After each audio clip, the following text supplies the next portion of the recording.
सुप्रभात।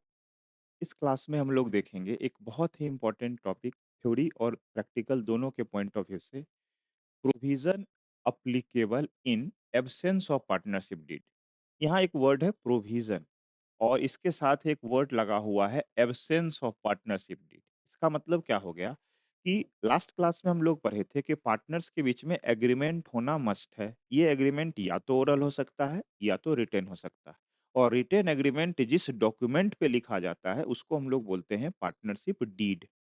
अब बहुत बार ऐसा हो सकता है कि पार्टनरशिप डीड में जो चीज अभी लिखा गया है और 1 साल के बाद जिस चीज का रिक्वायरमेंट है, दोनों में डिफरेंस है। मतलब मान लीजिए कि किसी फर्म में पार्टनरशिप डीड 1 साल पहले बन चुका था, पर अभी अचानक जिस चीज को लेके पार्टनर्स के बीच में, जैसे मान लीजिए 3 पार्टनर है, एक्स, वाई और जेड।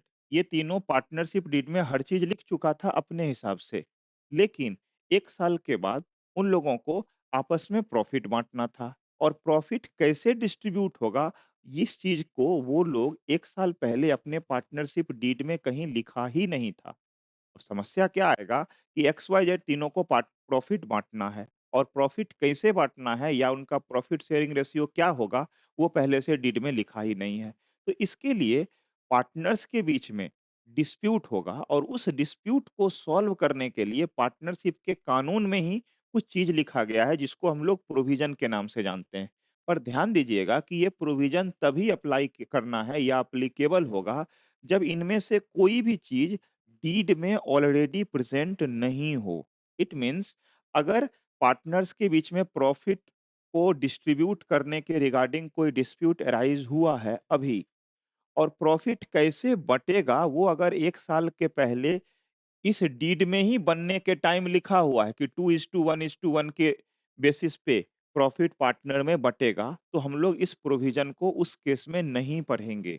मतलब हमेशा प्रोविजन और डीड में जो प्रेफरेंस दिया जाएगा वो किसको दिया जाएगा? डीड को। मतलब जो चीज डीड में लिखा जा चुका है उसके रिलेटेड अगर कोई प्रोविजन है भी तो हमको उसको मानना नहीं है। हाँ, प्रोविजन हम तभी देखेंगे जब उसके रिगार्डिंग डीड में वो पॉइंट लिखा हुआ नहीं है। मतलब अगर डीड बना था और उस डीड के रिगार्डिंग वो पॉइंट कहीं मिसिंग है, तो उसके रिगार्डिंग हम लोग देखेंगे क्या? प्रोविजन। तो क्या बोलता है प्रोविजन सबसे पहले? इसका कोई सीरियल ऑर्डर नहीं कि ऐसे ही होना चाहिए, ऊपर-नीचे भी हो सकता है। तो जो पहला प्रोविजन है वो है प्रॉफिट शेयरिंग रेशियो का। मतलब अगर पार्टनर्स के बीच में प्रॉफिट कैसे बटेगा, वो अगर डीड में नहीं लिखा गया है, तो प्रोविजन क्या बोलता है कि पार्टनर्स के बीच में वो जो प्रॉफिट होगा वो कैसे बटेगा? इक्वली। मतलब अगर 4 पार्टनर है तो 1/4, 1/4, 1/4, 1/4। 3 पार्टनर है तो 1/3, 1/3, 1/3। यही इक्वली का मतलब ये होता है कि जितना पार्टनर है सब में बराबर-बराबर बाँटेंगे। हाँ, कोई पार्टनर इसमें कैपिटल ज़्यादा दे, कम दे, उससे कोई मतलब नहीं है। मतलब प्रोविजन साफ लिखता है कि कोई पार्टनर 10 लाख कैपिटल दे दे या कोई पार्टनर 1 लाख कैपिटल दे दे। अगर उनके बीच में डीड नहीं बना है तो प्रोविजन के अकॉर्डिंग उनका प्रॉफिट जो होगा वो इक्वली डिस्ट्रीब्यूट होगा, नो मैटर उनका कैपिटल कंट्रीब्यूशन कम था या ज़्यादा था। दूसरा दूसरा प्रॉफ क्या है? Loss sharing. लॉसेस का मतलब क्या हो गया कि जिस रेशियो में प्रॉफिट बटा था, उसी रेशियो में लॉस भी बटा था, और चूँकि प्रॉफिट पार्टनर्स के बीच में डीड में नहीं लिखे होने के कारण एज पर प्रोविजन इक्वली बंटता है, तो ठीक उसी तरह लॉसेज भी पार्टनर्स के बीच में कैसे बटेगा? तो इक्वली बटेगा।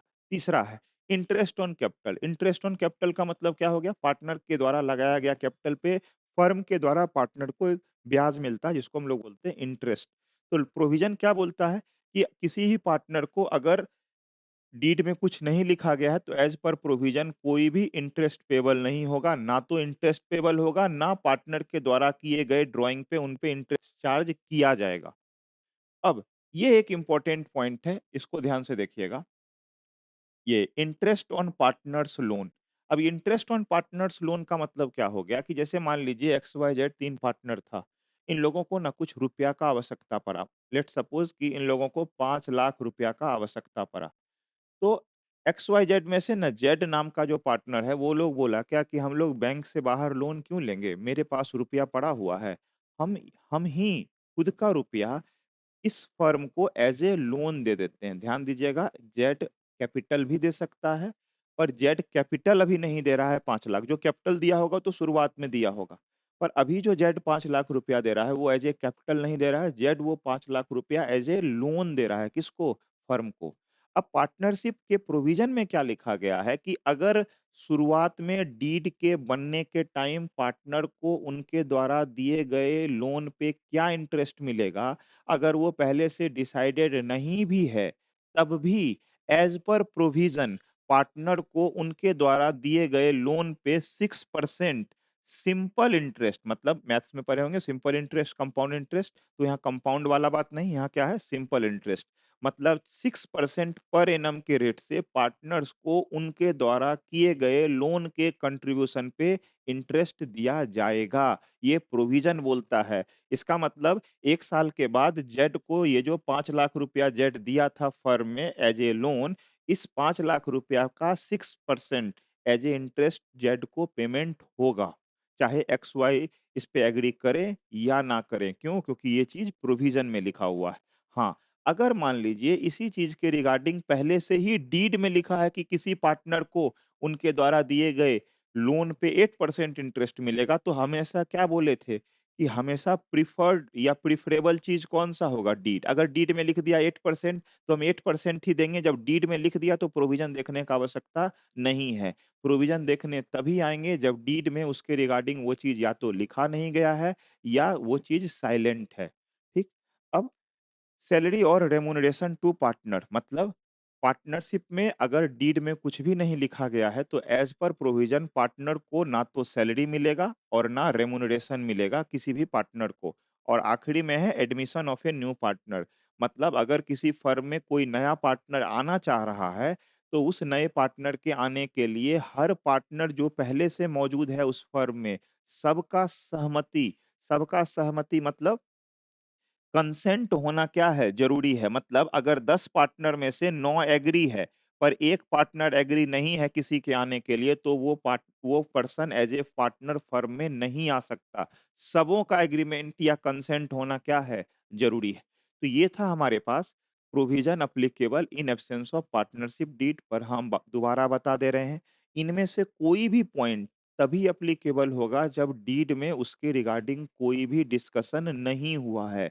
डीड में उसके रिगार्डिंग अगर कोई डिस्कशन हो गया है, प्रोविज़न हम लोग नहीं देखने आएँगे। मतलब एक-एक और एग्ज़ाम्पल दे देते हैं। अगर डीड में लिख दिया है कि हर पार्टनर को ₹2000 सैलरी पर मंथ दिया जाएगा, तो हम लोग हर पार्टनर को ₹2000 सैलरी देंगे। क्यों? क्योंकि डीड हमेशा प्रिवेल करेगा प्रोविज़न से। ठीक? तो ये था हमारे पास provision applicable in absence of partnership deed. इसके बाद हम लोग इसी टॉपिक से रिलेटेड कुछ प्रैक्टिकल केस को देखेंगे। ठीक? तब के लिए धन्यवाद।